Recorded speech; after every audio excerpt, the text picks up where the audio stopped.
On démarre avec cette session autour de biodiversité et culturodiversité, de la connaissance à la prise en compte. Et ensuite, dans la deuxième partie de l'après-midi, on ne sera pas sur une biodiversité naturelle, mais plutôt sur l'agrobiodiversité et la diversité culturelle. Donc vous voyez qu'on a deux séquences avec un certain nombre d'intervenants. Donc on va redémarrer assez vite. C'est bon pour vos présentations? Tout est...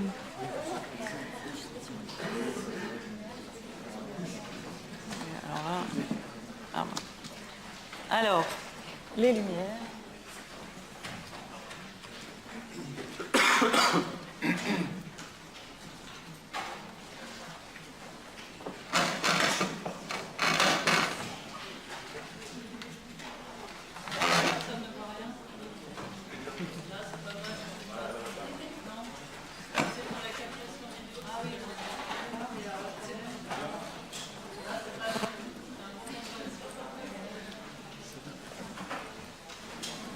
Allons-y, donc sans attendre, nous allons d'abord écouter Mélanie Congrétel, qui est ingénieure agronome, qui est docteur en socio-anthropologie de l'environnement, qui travaille dans l'UMR S'adapte et qui va nous donner un exemple de l'Amazonie au présent, histoire de plantes et d'hommes entremêlés.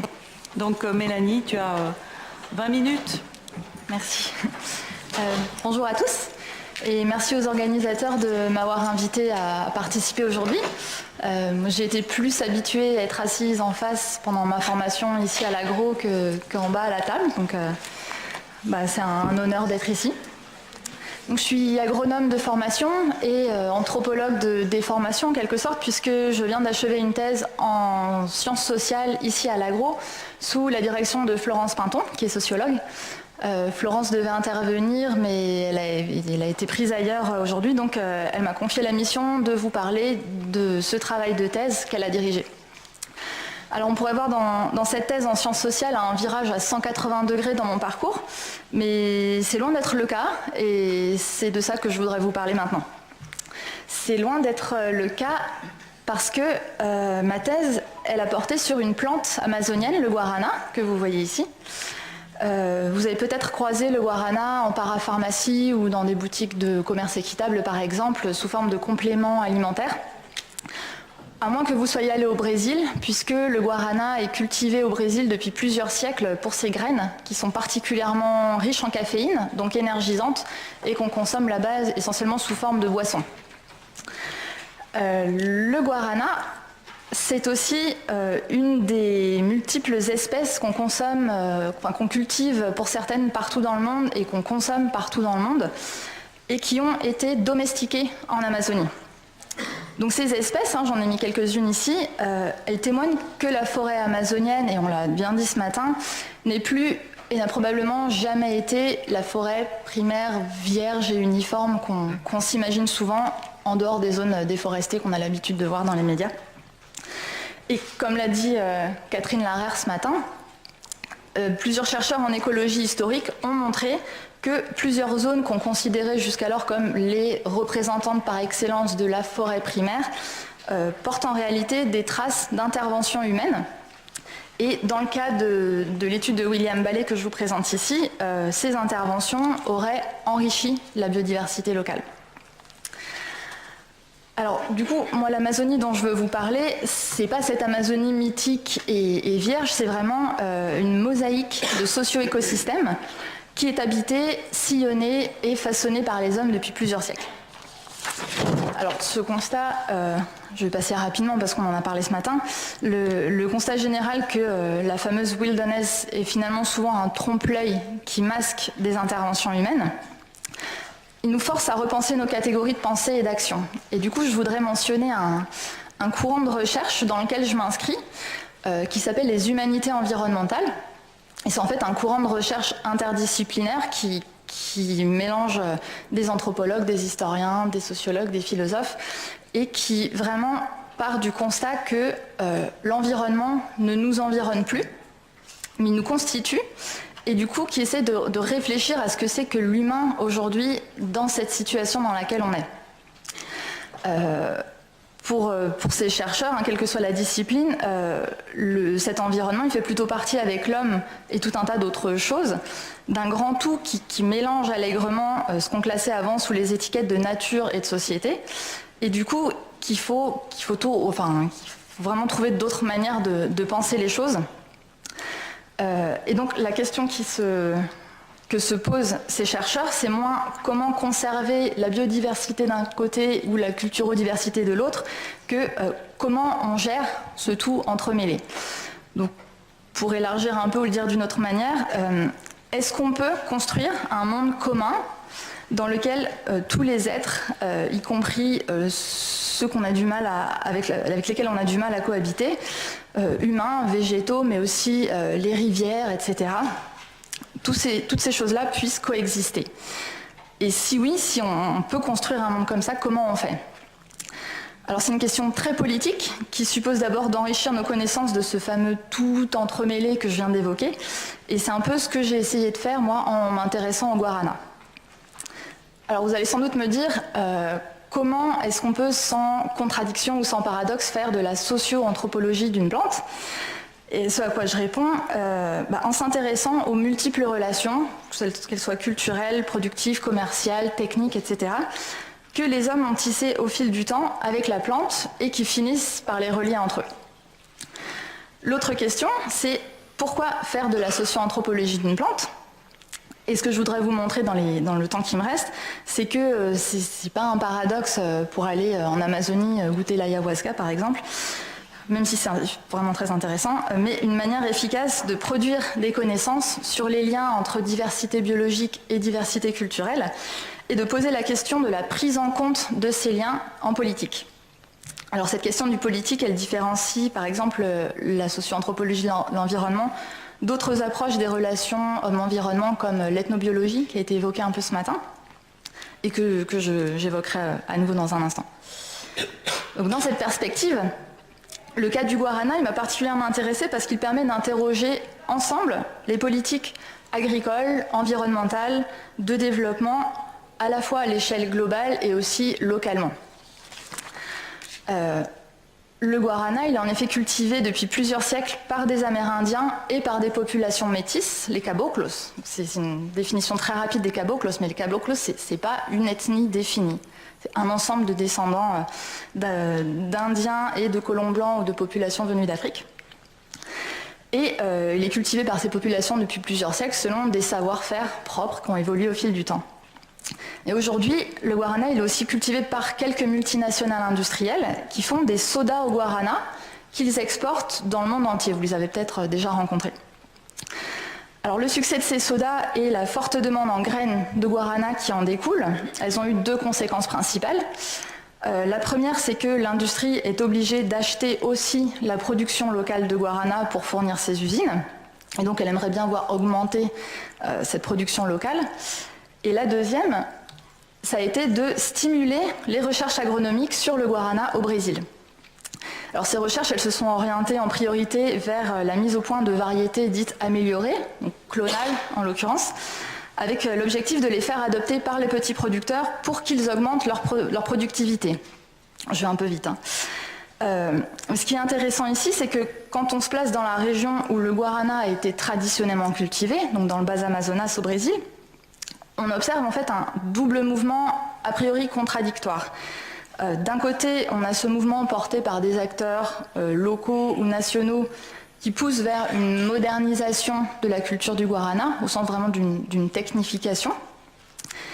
Et d'un autre côté, on a un mouvement qu'on a évoqué ce matin, beaucoup plus global, qui tend depuis une trentaine d'années à requalifier les pratiques et les modes de vie des populations dites traditionnelles, en particulier parce que ces modes de vie contribueraient à conserver la biodiversité. Donc moi, la question que je me pose autour du guarana, c'est que font les petits producteurs locaux dans ce contexte ? Quels choix s'offrent réellement à eux ? Et donc plus précisément, j'ai essayé de comprendre comment se transforme leur relation, au pluriel, à la plante, et quelles sont les conséquences de ces transformations pour eux, pour la plante, pour les agroécosystèmes locaux, et plus généralement pour tous ceux que le guarana concerne d'une manière ou d'une autre.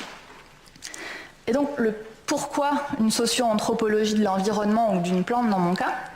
La question que je posais tout à l'heure.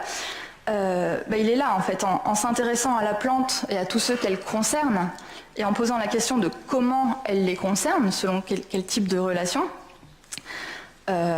L'idée, c'est de mettre en lumière les formes d'interdépendance des humains et des non-humains, et la manière dont les comportements ou les choix de chacun engagent aussi les autres, à la fois localement et globalement.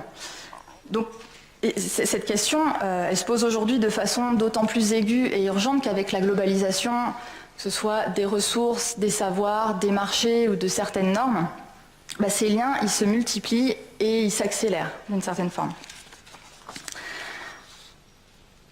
Et c'est là que, je vérifie que ça suit bien, que la socio-anthropologie de l'environnement se différencie un peu de l'ethnoécologie ou de l'ethnobiologie, même si elle s'en inspire. L'ethnobiologie, je vais focaliser là-dessus, c'est un champ qui s'est développé au cours du XXe siècle pour décrire de leur point de vue les relations des sociétés avec leur environnement biologique, le plus souvent dans des sociétés dites traditionnelles. Alors l'ethnobiologie, par rapport à l'ethnoécologie, elle s'attache en particulier à établir des classifications de leur représentation et de leur connaissance du monde vivant, ce qui implique évidemment de passer par la langue locale, et donne des résultats en général très différents des classifications linéennes qu'on a pu évoquer ce matin. Et ces données, donc ces classifications du point de vue des acteurs étudiés, sont croisées avec des inventaires écologiques fondés, eux, sur les classifications scientifiques, ou plutôt taxonomiques. Donc ces études, elles sont toujours très précieuses parce qu'elles permettent de montrer la connaissance fine que les populations ont de leur environnement, et parce qu'en considérant toujours ensemble les savoirs, les pratiques et la biodiversité qui en découlent d'un point de vue plus scientifique, elles donnent à voir explicitement les liens entre diversité biologique et diversité culturelle. Alors c'est un peu de cette manière que j'ai travaillé pendant plusieurs mois auprès des producteurs dits traditionnels de guarana dans le bas Amazonas, en particulier auprès des Indiens Satere Mawe qui cultivent la plante depuis plusieurs siècles, et des producteurs métis. Alors je vais illustrer en particulier avec l'exemple des Satere Mawe qui sera le plus parlant. Il faut savoir que les Satere Mawe se considèrent comme les fils du guarana en relation à leur mythe fondateur. Je pourrais raconter tout à l'heure si ça vous intéresse. Et par ailleurs, le guarana constitue pour eux une source de connaissances et de sagesse. J'ai bien dit constitue et non pas représente, parce que c'est un peu le cheval de bataille du courant des humanités environnementales, c'est vraiment de prendre au sérieux leur rapport au vivant.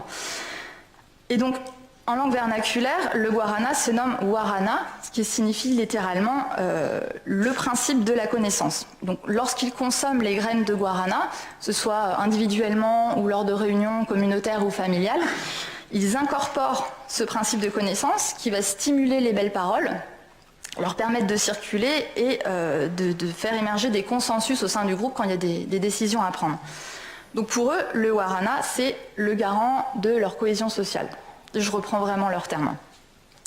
Or, ce principe de connaissance, selon eux, il est contenu dans les graines de ce qu'ils appellent le guarana CC, donc le vrai guarana, qui correspond à celui qui pousse spontanément sous forme de liane en forêt. Hop là. Bon. Et ce lien, en fait, entre la ressource forestière et les pouvoirs qu'ils attribuent à la plante, il éclaire leur gestion très spécifique de la plante. C'est-à-dire que pour constituer leur plantation de guarana en système d'abatis-brûlis,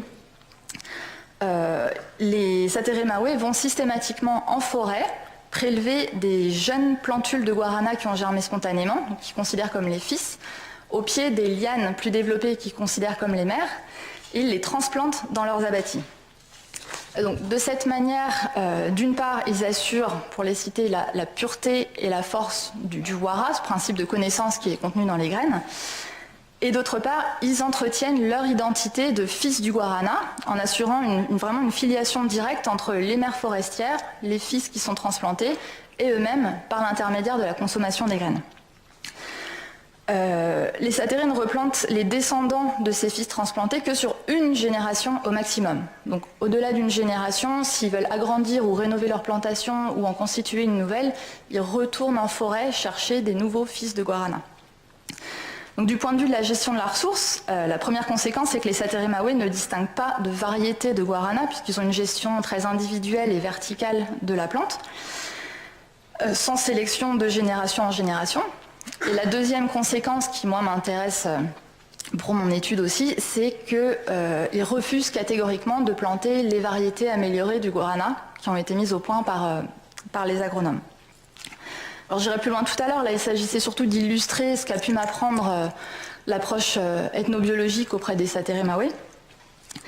Mais cette approche, elle ne m'a pas suffi, et c'est un peu le problème des études ethnobiologiques en général, même s'il y a des exceptions, c'est qu'au-delà du fait qu'elles se focalisent très souvent sur des sociétés traditionnelles, elles omettent aussi souvent de s'interroger sur ce que deviennent ces relations très spécifiques aux vivants dans le contexte actuel de globalisation. Elles vont pointer parfois des érosions, des pertes de savoir ou des pertes de diversité variétale dans les champs, par exemple, mais sans forcément poser la question des transformations et des adaptations actives, c'est-à-dire assumées par ces populations. Donc moi, c'est ce que j'ai essayé de dépasser de manière différente. D'abord, je me suis attachée à mener des enquêtes à peu près similaires auprès des acteurs dits modernes de la production de guarana, donc auprès des agronomes, des industriels, des techniciens agricoles ou des décideurs locaux, par exemple. Donc en fait, en conjuguant le regard de l'agronome et de l'anthropologue, j'ai essayé de comprendre comment se construisent les variétés améliorées de guarana, comment elles se comportent avec des exigences très spécifiques, et du coup, comment elles se cultivent et comment on recommande de les cultiver aux petits producteurs. Alors je me suis aussi intéressée de près aux stratégies qui sont mises en œuvre pour convaincre, voire contraindre les petits producteurs du bas Amazonas à cultiver ces variétés. Alors j'ai pas le temps de détailler, hein, c'est un travail de plusieurs années, mais ce que j'aimerais que vous reteniez ici, c'est que ces acteurs dits modernes, entre guillemets, ils fondent eux-mêmes leurs actions sur un certain rapport à la plante qui n'est pas universel, ce que j'ai appelé une ontologie spécifique de la plante. Alors l'ontologie, faudrait que je développe beaucoup plus, mais pour aller vite, c'est vraiment un discours sur ce qu'est et doit être la bonne plante, donc en l'occurrence le bon guarana. C'est un peu différent d'autres acceptions en anthropologie, je suis obligée d'aller vite. Donc pour illustrer, pour les agronomes de l'Embrapa, qui est l'équivalent brésilien de l'INRA, qui travaillent sur le guarana, le bon guarana, c'est un guarana productif en graines, résistant aux principales maladies, et dont les graines sont riches en caféine. Ça, c'est leur définition. Et selon les termes de leur rapport au vivant, ce guarana, il est incarné par des génotypes supérieurs, c'est-à-dire des assemblages de gènes qui, dans un certain milieu, vont permettre à la plante d'exprimer ses propriétés. Donc voilà comment eux me parlent du guarana. Et donc ce discours, il affecte la plante elle-même. Il a mené entre autres à la mise au point de 18 variétés améliorées. Mais il affecte aussi la façon dont ces acteurs vont juger les pratiques et la ressource locale.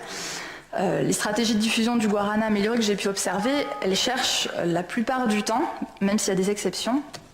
Je l'avais vu venir ça. Ils ont décalé à 4 heures ce matin la remise en route. Moi, c'est pas grave. Je vais continuer sans les images. Voilà, donc les ontologies de la plante qui sont propres aux producteurs locaux, comme le guarana que je vous ai présenté tout à l'heure, elles sont soit ignorées par les promoteurs du guarana amélioré, soit très souvent qualifiées de croyances irrationnelles. Et de même, les attentes et les stratégies propres des producteurs ne sont pas prises en compte dans ces campagnes de promotion. Or, on l'a vu, l'existence d'une ontologie comme le guarana, elle a des conséquences très concrètes en termes de diversité biologique du guarana, avec des échanges permanents entre abatis et ressources forestières. Ce sera peut-être les dernières images. Et les producteurs dits traditionnels, ils ont des objectifs et des stratégies propres sur ce qu'ils veulent devenir et comment ils veulent le devenir dans la globalisation. Donc moi, je me suis intéressée un peu à ces stratégies en étudiant plusieurs projets de valorisation du guarana portés par des producteurs locaux et qui mettent en jeu des outils tels que les certifications biologiques par exemple, les indications géographiques ou le commerce équitable. Alors je vais poursuivre sur le cas des Sateree-Mawe qui est vraiment le plus parlant. Depuis une vingtaine d'années, on a un groupe de producteurs Sateré-Maoué emmené par un leader local qui vend des graines et de la poudre de guarana en commerce équitable à plusieurs entreprises européennes qui sont engagées dans l'économie sociale et solidaire. Donc l'objectif principal de ce commerce, c'est d'atteindre l'autonomie économique de façon à pouvoir y adosser ensuite des revendications d'autonomie politique, culturelle et territoriale. Donc l'idée, c'est avant tout de lutter contre le constat de ce que appelle une érosion culturelle chez les Sateré-Maoué, des pertes de savoir, un fort exode vers les villes de la région et un certain abandon des pratiques agricoles qui serait lié à une dépendance croissante vis-à-vis de l'État. Et vraiment, je reprends leurs termes. Donc ce projet, c'est un projet politique avant tout. Il faut savoir que les Sateré-Maoué, comme la plupart des populations amérindiennes du Brésil, vivent sur une terre démarquée dont ils ont l'usufruit mais pas la propriété, et que les frontières de ces terres, et notamment leurs terres, sont régulièrement menacées, entre autres par des projets d'infrastructures comme des barrages hydroélectriques ou d'exploitation minière. C'est particulièrement d'actualité. Il faut savoir aussi que les systèmes d'éducation de santé et de santé en terre indigène sont régis par l'État, et marginalise encore largement les pratiques traditionnelles. Même s'il y a des enseignements en langue vernaculaire, ce qui est enseigné, c'est un programme général. Donc au fond, ce que cherche le leader de ce projet, c'est à encourager les Sateré-Maoué à reproduire du guarana, d'une part pour revitaliser leur culture en remettant la plante au centre de leur vie sociale, et d'autre part pour occuper la terre et montrer que leur terre est productive. Donc autrement dit, ils cherchent à devenir visibles globalement par des certifications et par le commerce de leurs produits pour légitimer leur existence locale et selon leurs propres termes et sur leurs propres terres. Donc, comme j'ai dit, outre le commerce équitable, les Sateré-Maoué ont investi ceux du projet, ont investi les réseaux militants de l'agroécologie et mobilisent plusieurs labels. Ils cherchent aussi aujourd'hui à obtenir une indication géographique de façon à ce que soit reconnu vraiment le lien entre la spécificité de leurs produits, leur culture et leur territoire. Vraiment renforcer ce lien et qu'il soit reconnu officiellement, puisque les indications géographiques sont attribuées par l'Institut national de la propriété industrielle. Je vais essayer de me dépêcher. On peut se demander pourquoi les Sateré-Maoué n'ont pas investi directement le champ du droit, et notamment la législation sur l'accès aux ressources génétiques et le partage des avantages, puisqu'ils ont été reconnus comme les domesticateurs du guarana. Mais en fait, comme la plante s'est diffusée assez largement avant la mise en place de ces législations, ils ne peuvent absolument pas recourir au droit pour essayer de devenir plus visibles. Avant de conclure, moi je voulais attirer l'attention sur le protocole de production que les Sateré-Maoué... Je ne vais pas pouvoir... je vais pas vraiment entendre. Tant pis. En fait, les Sateré-Maoué, pour appuyer leur projet et essayer de rendre visibles leurs pratiques, ont écrit un protocole de production de façon participative qui essaye de définir précisément ce qu'est leur guarana et quelles sont les pratiques traditionnelles qu'ils veulent renforcer et rendre visibles. Et ce qui est très impressionnant dans ce protocole, c'est qu'on y lit par exemple que le guarana correspond, je cite, au guarana semi-domestiqué obtenu de plantules spontanées, exposées à la pollinisation croisée permanente, etc. Que leur pratique de transplantation, une valeur cosmologique très forte, permet la conservation et l'adaptation génétique du guarana à l'environnement naturel. Et ils qualifient leur terre de sanctuaire écologique et culturel du guarana pour contenir l'unique banque génétique naturelle de guarana au monde. Donc, ce qu'on observe, c'est vraiment une traduction au sens sociologique du terme de leur savoir et de leurs pratiques traditionnelles dans le champ et dans les termes scientifiques de l'écologie. Elle leur permet du coup de discuter à armes égales, ou plutôt à registres de savoir égaux, avec les partenaires écologistes, mais aussi avec les promoteurs de la modernisation du guarana. Et donc, plutôt que d'opposer un discours fondé sur le droit ou sur leur cosmologie, ils mettent vraiment en avant la traduction écologique de leurs pratiques pour essayer de légitimer ces pratiques face à celles qu'ils refusent. Alors, je vais terminer. C'est bête que je n'ai pas ma diapo. Bon, je prends 10 secondes. En fait, en conclusion, je voulais revenir sur l'intitulé de cette session qui est de la connaissance à la prise en compte. Je ne sais pas si ça va marcher. Bref, bon. Donc en ce qui concerne la connaissance, moi je plaide, vous l'aurez compris, pour des études fines qui croisent les approches disciplinaires de façon à approcher au plus près la complexité des situations qui lient les humains et les non-humains. Et donc des études qui font peut-être pas de découvertes révolutionnaires, mais surtout qui donnent à voir. Et moi, ma thèse, c'est un récit qui rend visible des relations entre diversité culturelle et biologique et qui donne donc des éléments pour penser la coexistence. Mon espoir maintenant, ce serait que tous les acteurs dont parle la thèse puissent la lire et prendre conscience à la fois de leur propre rapport à la plante et de comment ce rapport affecte aussi les autres. Et prendre conscience, par exemple, qu'imposer des variétés clonées au Sateré-Maoué, c'est contribuer à annihiler leur culture et surtout mettre par terre leur propre projet d'autonomisation et fragiliser un territoire. Donc c'est pas juste une culture à conserver qui serait atteinte, mais c'est vraiment leur propre projet et leur propre volonté, enfin ce que eux ont décidé de devenir dans le monde actuel. Et ce qui m'amène au deuxième point du titre, qui est la prise en compte. Et donc là, je voulais insister sur 3 points. Bon, je vais pas y arriver. Pas grave.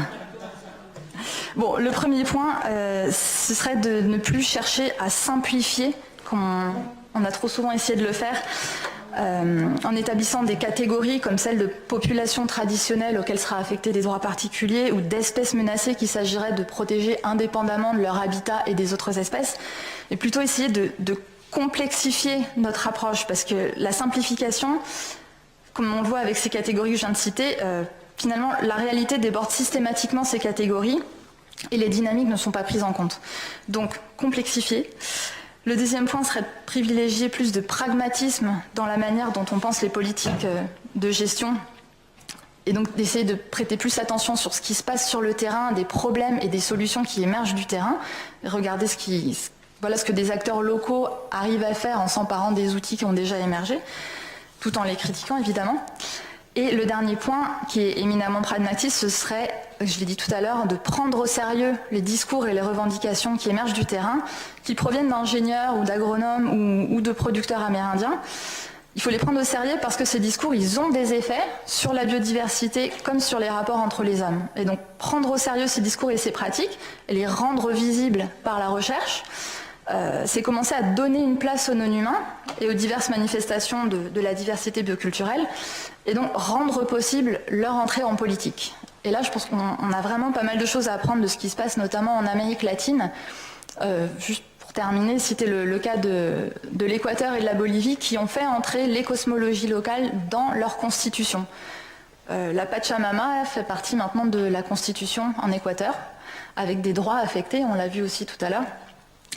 Donc voilà, il se passe vraiment beaucoup de choses en Amérique latine. On n'a pas du tout évoqué aujourd'hui ce qui se passait ailleurs en termes de recherche. Je sais que ce sera fait demain. Mais voilà, ouvrons nos regards disciplinaires et surtout ouvrons aussi nos regards à ce qui se fait ailleurs parce qu'on a pas mal de choses à en apprendre, je pense. Merci.